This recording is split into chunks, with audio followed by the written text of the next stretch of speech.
जय हिंद दोस्तों। आज हम सबसे पहले जानेंगे इलेक्ट्रिक फ्लक्स के बारे में। उसके बाद हम पढ़ेंगे गॉस थ्योरम। तो हमारा आज का फर्स्ट टॉपिक है इलेक्ट्रिक फ्लक्स।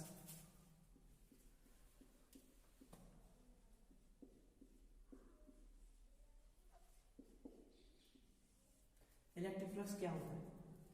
इलेक्ट्रिक फ्लक्स किसी भी सरफेस से जो electric lines of force normally pass होती हैं वो इलेक्ट्रिक फ्लक्स होता है उस सरफेस से लिंक्ड। जैसे सपोज कीजिए ये एक इलेक्ट्रिक फील्ड है, इसमें एक सरफेस को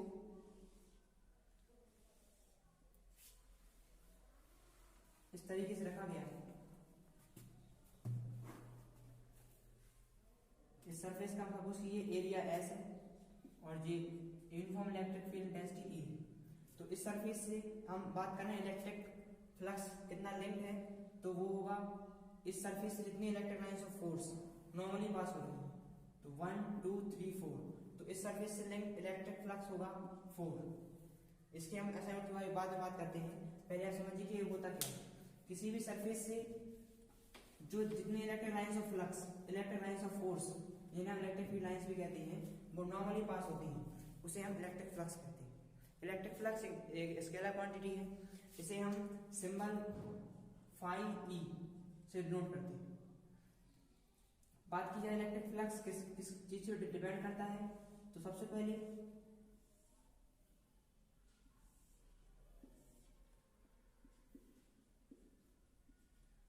electric flux phi E directly proportional होता है इलेक्ट्रिक फील्ड की। इलेक्ट्रिक हमें किस सरफेस से इलेक्ट्रिक फ्लक्स को निकालना है, वो सरफेस कैसे इलेक्ट्रिक फील्ड में रखी हुई है, उस इलेक्ट्रिक फील्ड में किस पॉइंट पर इलेक्ट्रिक फील्ड इंटेंसिटी क्या है उस पर डिपेंड करता है। साथ ही इलेक्ट्रिक फ्लक्स डिपेंड करता है एरिया पर, डीएस हम लिख देते हैं। तो जिस सरफेस का एरिया जितना ज्यादा होगा उससे लिंक इलेक्ट्रिक फ्लक्स उतना ही ज्यादा होगा। तो इस प्रकार इलेक्ट्रिक फ्लक्स एरिया के डायरेक्टली प्रोपोर्शनल होता है। और साथ ही इलेक्ट्रिक फ्लक्स डायरेक्टली प्रोपोर्शनल होता है ट्रिग्नोमेट्रिक रेशियो होता है cos थीटा इसके। क्योंकि सपोज कीजिए कि ये एक नॉन यूनिफॉर्म इलेक्ट्रिक फील्ड है और इससे लिंक इलेक्ट्रिक फ्लक्स हमें निकालना है। तो ये दोनों इलेक्ट्रिक लाइंस ऑफ फोर्स तो इससे नॉर्मली पास हो रही है, लेकिन ये दोनों लाइंस ऑफ फोर्स इससे नॉर्मली पास नहीं हो रही है। तो हम इन लाइंस का सपोज कीजिए थीटा एंगल से जो नॉर्मली पास होने के लिए ये थीटा एंगल से रेज्ड है, इंक्लाइंड है, तो इनका थीटा कंपोनेंट जो होगा वो इलेक्ट्रिक फ्लक्स इस सरफेस से लिंक्ड इस इलेक्ट्रिक फ्लक्स में पार्टिसिपेट करेगा। तो इस प्रकार से इलेक्ट्रिक फ्लक्स cos थीटा में भी डायरेक्टली प्रोपोर्शनल होता है। तो इस प्रकार से इलेक्ट्रिक फ्लक्स जो होता है उसका फॉर्मूला होता है, इन तीनों कॉम्बिनेशन कंबाइन कीजिए तो बनेगा A D S cos theta. यहाँ पर प्रोपोर्शनलिटी कांस्टेंट आएगा। अगर हम इस प्रोपोर्शनलिटी कांस्टेंट को हटाएंगे, प्रोपोर्शनलिटी साइन को हटाएंगे तो आएगा के ई डी एस cos थीटा। तो फाई ई निकलेगा, यहाँ पर कांस्टेंट की वैल्यू 1 है तो A D S cos theta. ये है किसी भी सरफेस से लिंक्ड इलेक्ट्रिक फ्लक्स को निकालने के लिए फॉर्मूला। अब बात की जाए इलेक्ट्रिक फ्लक्स कब मैक्सिमम कब मिनिमम होगा। सपोज पहले आप समझिए एरिया वेक्टर क्या होता है। सपोज कीजिए ये एक सरफेस है और इसका एरिया सरफेस एरिया एस है। बात की जाए सबसे पहले कि एरिया एक स्केलर क्वांटिटी होती है वेक्टर क्वांटिटी। तो आपको जानकारी के लिए बता दूं कि एरिया हमेशा एक वेक्टर क्वांटिटी होती है। अब बात की जाए अगर वेक्टर क्वांटिटी है तो इसकी कुछ डायरेक्शन भी होगी। तो इसका सरफेस एरिया तो एस है, इसकी डायरेक्शन की बात की जाए तो किसी भी सरफेस से अगर उसकी डायरेक्शन जो होती है वो हमेशा उसके परपेंडिकुलर डायरेक्शन में होती है। सपोज कि ये कोई एरिया है, इसकी डायरेक्शन की बात की जाए तो इसके परपेंडिकुलर होगी। किसी भी सरफेस से जो उसका डायरेक्शन होती है उसकी वो हमेशा उस सरफेस के परपेंडिकुलर डायरेक्शन में होती है। तो इस प्रकार अब हम बात करते हैं कब कब इलेक्ट्रिक फ्लक्स मैक्सिमम कब कब मिनिमम होता है।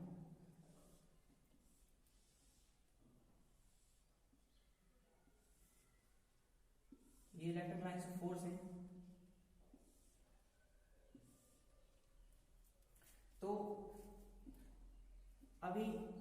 इलेक्ट्रिक फील्ड इस प्रकार के हिसाब से इलेक्ट्रिक फील्ड जो डायरेक्शन है वो इस डायरेक्शन, ये डायरेक्शन जो लाइन शो कर रही है, और इस सरफेस की बात करें तो उसकी डायरेक्शन भी ये होगी।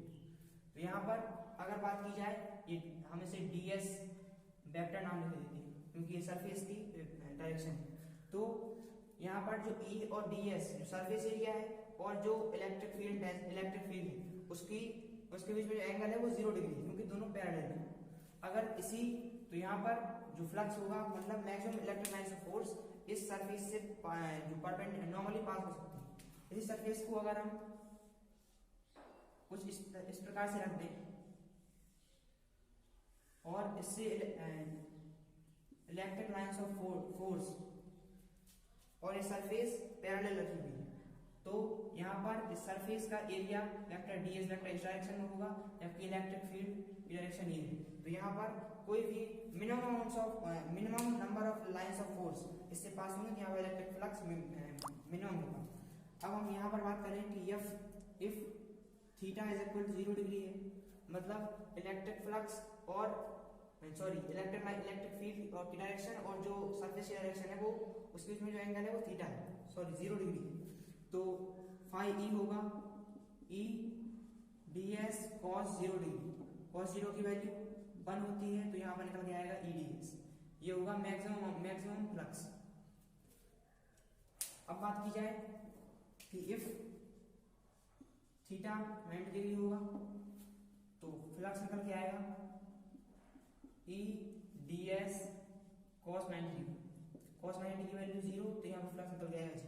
मतलब अगर जो सरफेस वेक्टर की डायरेक्शन है या वेक्टर की डायरेक्शन है और जो इलेक्ट्रिक फील्ड डायरेक्शन है वो अगर उनके बीच में एंगल है वो 0 डिग्री, मतलब वो दोनों डायरेक्शंस एक दूसरे के पैरेलल है, तो यहाँ पर मैक्सिमम फ्लक्स निकल के आएगा इस सरफेस से लिंक्ड। और यदि इलेक्ट्रिक फील्ड की डायरेक्शन और जो इलेक्ट्रिक डायरेक्शन है उसके बीच में 90 डिग्री का एंगल है, एक दूसरे के परपेंडिकुलर रखी हुई है, तो यहाँ पर इलेक्ट्रिक फ्लक्स इस सरफेस से लिंक होगा वो 0 होगा, बिल्कुल भी इलेक्ट्रिक लाइंस ऑफ फोर्स इससे पास नहीं होगा। तो ये, और बात की जाए इलेक्ट्रिक फ्लक्स की यूनिट की,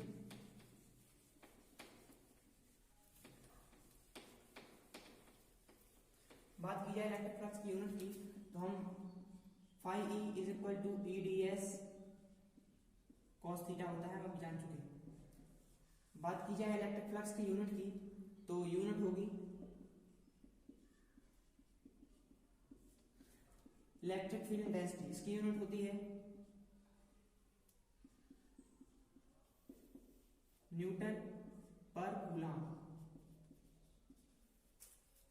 ये सरफेस है, सरफेस एरिया 10 की यूनिट होगी मीटर स्क्वायर, और ये थीटा ऐसी कोई यूनिट नहीं होती है, तो न्यूटन पर कूलम मीटर स्क्वायर ये होगी ऐसा यूनिट इलेक्ट्रिक फ्लक्स की। बात की जाए डायमेंशन फॉर्मूला की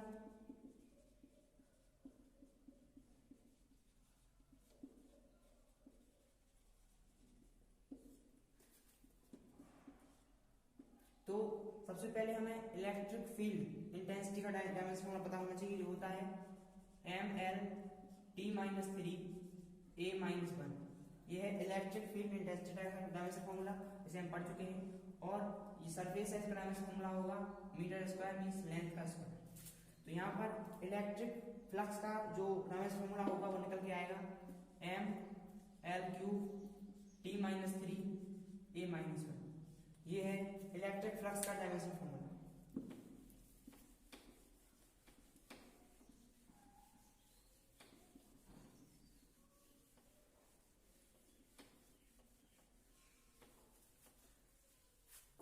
तो हम अब जान चुके हैं कि इलेक्ट्रिक फ्लक्स क्या होता है।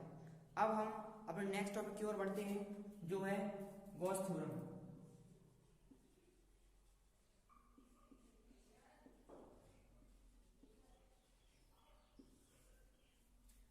किसी भी सरफेस से लिंक इलेक्ट्रिक फ्लक्स को कैलकुलेट करने के लिए गॉस थ्योरम दी गई।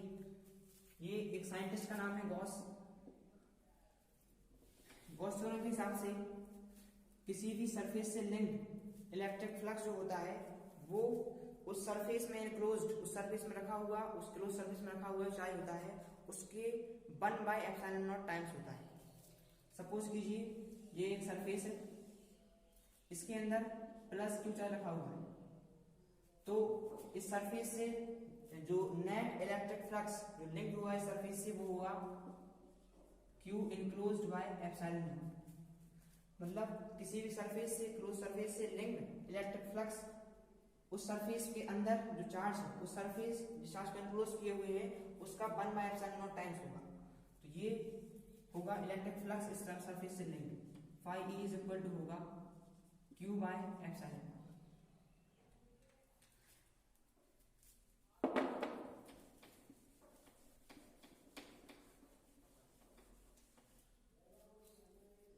गॉस थ्योरम का स्टेटमेंट की बात करें तो होती है the net electric flux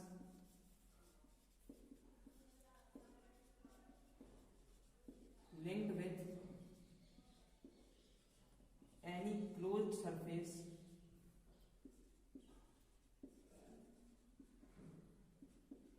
is 1 by epsilon naught times the net charge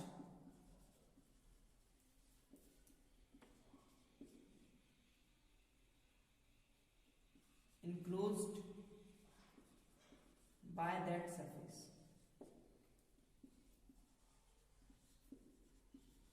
मतलब किसी भी सरफेस से लिंक नेट इलेक्ट्रिक फ्लक्स होगा, उस सरफेस में जितना का एनक्लोज है वो नेट चार्ज है उसका 1 बाय एप्सिलॉन नॉट टाइम्स। यहाँ पर एप्सिलॉन नॉट जो है इसके बारे में हम पहले ही पढ़ चुके हैं, ये परमिटिविटी ऑफ फ्री स्पेस है, इसकी वैल्यू हम जान चुके हैं जो होती है 8.854 न्यूटन टू द पावर -12 होती है न्यूटन कूलम्ब स्क्वायर पर न्यूटन मीटर स्क्वायर। सॉरी यहाँ पर ये होती है 8.854 newton to the power -12 coulomb square पर न्यूटन मीटर स्क्वायर। तो ये गॉस थ्योरम का स्टेटमेंट। अब हम इसे प्रूव करते हैं।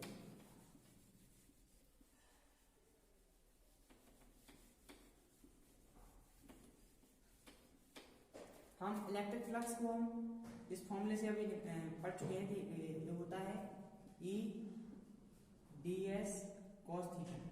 अगर हम इसे वेक्टर क्वांटिटी में लिखना चाहें क्योंकि यहाँ cos थीटा है तो ये डॉट प्रोडक्ट है, तो इलेक्ट्रिक फ्लक्स तो स्केलर क्वांटिटी है तो डॉट प्रोडक्ट होगा E vector dot ds vector. अब हमें प्रूव करना है Gauss theorem phi E is equal to Q by epsilon naught. ये गॉस थ्योरम है, हमें इस स्टेटमेंट को प्रूव करना है। तो सपोज कीजिए ये एक स्फीयर है, इसकी रेडियस स्मॉल r है, इस पर हम किसी एक पॉइंट पर उसे ले लेते हैं, उस पॉइंट को हम P नाम देते हैं। और अब हम यहाँ पर मान लीजिए इस सरफेस के अंदर इस पॉइंट पर Q चार्ज रखा हुआ है, तो इस प्लस Q चार्ज के चलते इस पॉइंट पर नेट इलेक्ट्रिक फील्ड इंटेंसिटी की बात की जाए तो वो होगी इलेक्ट्रिक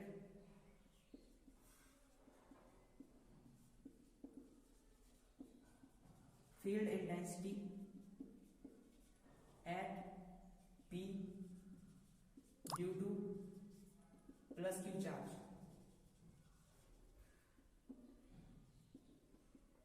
वो होगी E vector is equal to 1 by K Q by, ये भी रेडियस है तो यहाँ R होगा तो ये डिस्टेंस होगी R स्क्वायर। सपोज कीजिए ये जो हम सिस्टम ले रहे हैं इस यहाँ पर इसे हम सिस्टम यहाँ ले रहे हैं ऐसे सिस्टम, और ये एयर और वैक्यूम की बात कर रहे हैं तो हम K की वैल्यू रख सकते हैं 1 by 4 pi epsilon naught Q by R square. बात की जाए electric field intensity point P पर डायरेक्शन क्या होगी, तो इस पॉइंट को हम नाम O देते हैं, तो इस पॉइंट पर प्लस Q के साथ चलते इलेक्ट्रिक फील्ड इंटेंसिटी डायरेक्शन ये होगी, इसे हम अलोंग OP नाम देते हैं, अलोंग OP वेक्टर ये डायरेक्शन होगी इस पॉइंट पर इलेक्ट्रिक फील्ड इंटेंसिटी। अब हम पॉइंट P के चारों तरफ एक छोटा सा सरफेस एरिया इमेजिन करते हैं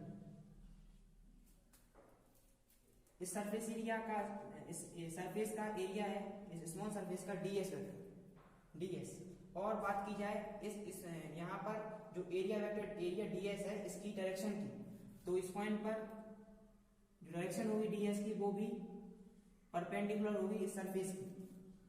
हम जान चुके हैं इसके बारे में पहले ही कि किसी भी सरफेस पर जो उसका एरिया वेक्टर होता है वो उसके परपेंडिकुलर होता है, तो ds वेक्टर की डायरेक्शन भी वही होगी जो e वेक्टर की डायरेक्शन।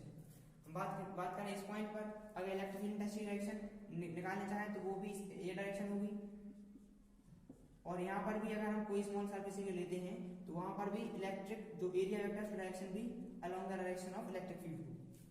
तो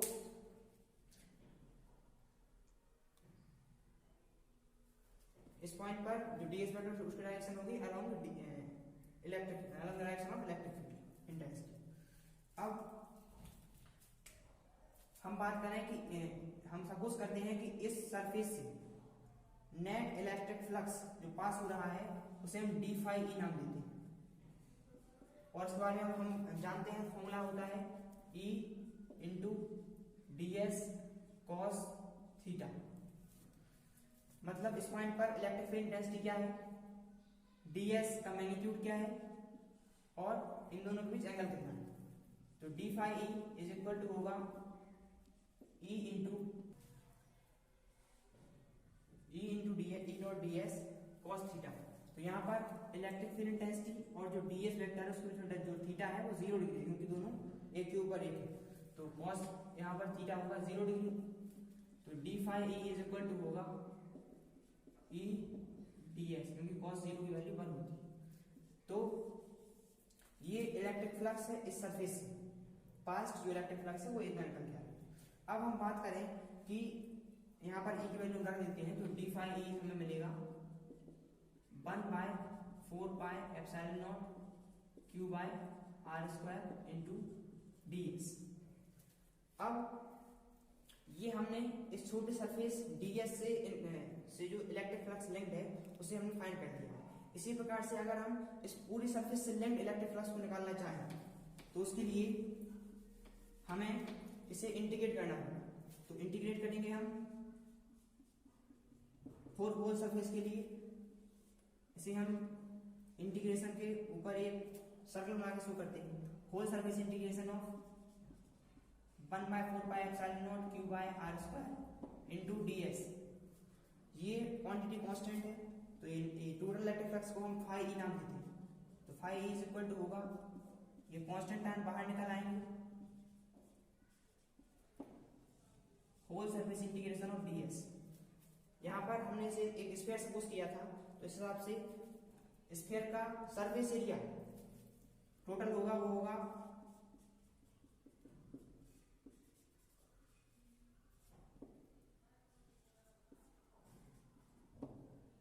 4πr²। इस स्फेरिकल सरफेस का जो सरफेस एरिया होगा वो होगा 4πr², क्योंकि इसकी रेडियस r है, तो इस हिसाब से r² से r² कैंसिल, 4π से 4π कैंसिल, और जो phi e is equal to निकल के आएगा q बाय एप्सिलॉन नॉट। ये गॉस थ्योरम का स्टेटमेंट है, हम प्रूव कर चुके हैं, ये प्रूव हो गया है, आप इसे नोट भी कर सकते हैं। मतलब किसी सरफेस से जो नेट इलेक्ट्रिक फ्लक्स लिंक होगा वो उस चार्ज जो उस सरफेस के अंदर रखा हुआ है उसका 1/ε0 टाइम्स होगा। ये बात प्रूव हो चुकी है।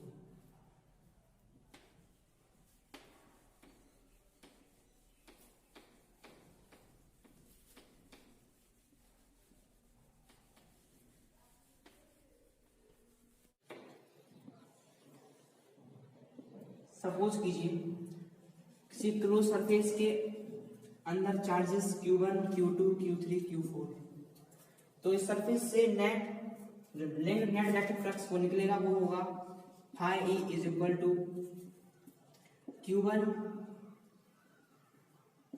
Plus q2 plus q3 plus q4 1/ε। ये इस प्रकार से किसी भी सरफेस के अंदर अगर चार्ज डिस्टॉर्टेड भी है तो उसे लिंक्ड इलेक्ट्रिक फ्लक्स को हम गॉस थ्योरम से निकाल सकते हैं। सपोज कीजिए कि उसी सरफेस के अंदर चार्ज 0, यहाँ पर Q इज इक्वल टू 0 हो, तो यहाँ पर तो उस सरफेस से लिंक्ड इलेक्ट्रिक फ्लक्स 0 हो। अब हम गॉस थ्योरम का यूज करके कूलॉम्स लॉ को प्रूव करते हैं। सपोज कीजिए ये एक स्फेरिकल सरफेस है जो क्लोज सरफेस है, इसके सेंटर O है, इस पर प्लस Q चार्ज रखा हुआ है। हमें इस पॉइंट पर, ये पॉइंट P है, इस पॉइंट पर कूलॉम्स लॉ का यूज करके, सॉरी इस पॉइंट पर जो फोर्स एक्ट होगा उसे कैलकुलेट करना है गॉस थ्योरम का यूज करके। तो सपोज कीजिए ये डिस्टेंस, ये रेडियस स्फीयर की R है, ये वो पॉइंट P है, इसके चारों ओर हम एक स्मॉल सरफेस एरिया ds को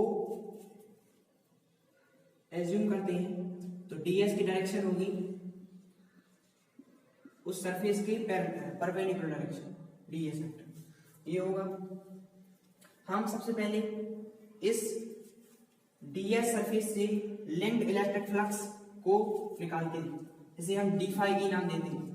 d phi e होगा E into ds cos theta.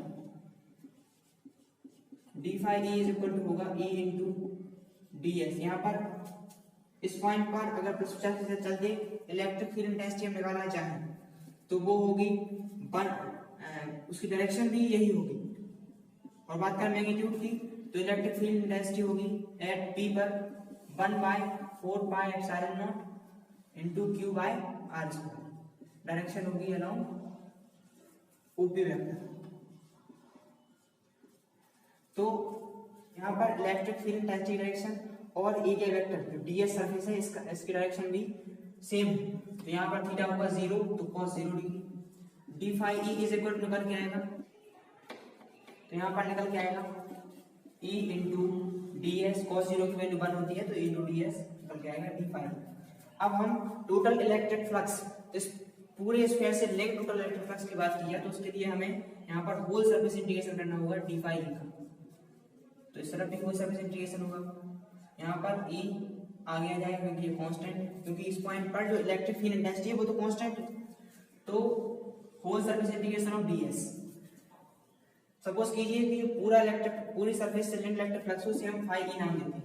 phi e is equal to होगा E इंटू होल सरफेस, इस पूरे स्फीयर का सरफेस एरिया।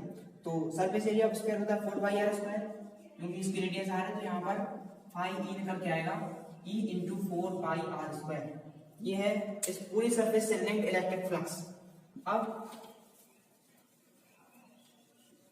हम ये बात जानते हैं कि अगर गॉस थ्योरम से भी हम जैसे गॉस थ्योरम से भी इलेक्ट्रिक फ्लक्स निकाल सकते हैं, तो गॉस थ्योरम के लिए है phi e is equal to Q enclosed, मतलब उस सरफेस में जितना चार्ज है, या हम कह सकते हैं उस सरफेस जितने चार्ज इनक्लोज किए हुए हैं और सो Q इनक्लोज्ड बाय एप्सिलॉन। अब हम इक्वेशन 1 नाम देते हैं, इसे हम इक्वेशन 2 नाम देते हैं। इस तरफ ये पार्ट सेम है तो ये राइट हैंड साइड भी इसकी सेम हो जाएगी। तो यहाँ पर निकल के आएगा E into 4 pi r square is equal to Q enclosed, यहाँ पर Q चार्ज है तो Q बाय एप्सिलॉन। अब हम E बराबर निकालना चाहें तो होगा Q by 4 pi r square epsilon. ये इस पॉइंट पर, यहाँ पर हम Q नॉट चार्ज ले लेंगे जो कि टेस्ट चार्ज है। तो हम बात करें इस पॉइंट पर फोर्स की जो कि प्लस Q चार्ज चलते हैं तो वो होगा E इंटू Q नॉट। ये हम पहले ही पढ़ चुके हैं जब हमने इलेक्ट्रिक फील्ड इंटेंसिटी डायरेक्शन को जाना था। तो F इज इक्वल टू होगा यहाँ पर जो इलेक्ट्रिक फील्ड इंटेंसिटी उसके लिए जो हम निकाल चुके हैं ना, इलेक्ट्रिक फील्ड इंटेंसिटी की वैल्यू पुट कर देंगे तो ये निकल के आएगी Q by 4 pi epsilon naught r square into Q naught. F is equal to से हम इसकी फॉर्म में लिख देंगे 1/4 pi epsilon naught into Q naught by r square. ये है इस पॉइंट पर फोर्स का मैग्नीट्यूड। डायरेक्शन होगी अलोंग ओपी, उनकी ये डायरेक्शन है इस पॉइंट पर इलेक्ट्रिक फील्ड इंटेंसिटी। तो ये हम कूलम्ब्स लॉ है, इसके बारे में पहले जान चुके हैं इससे पहले ही। तो गॉस थ्योरम का यूज करके हमने किस प्रकार से कूलम्ब्स लॉ को प्रूव किया ये आप देख चुके हैं, आप नोट कर सकते हैं।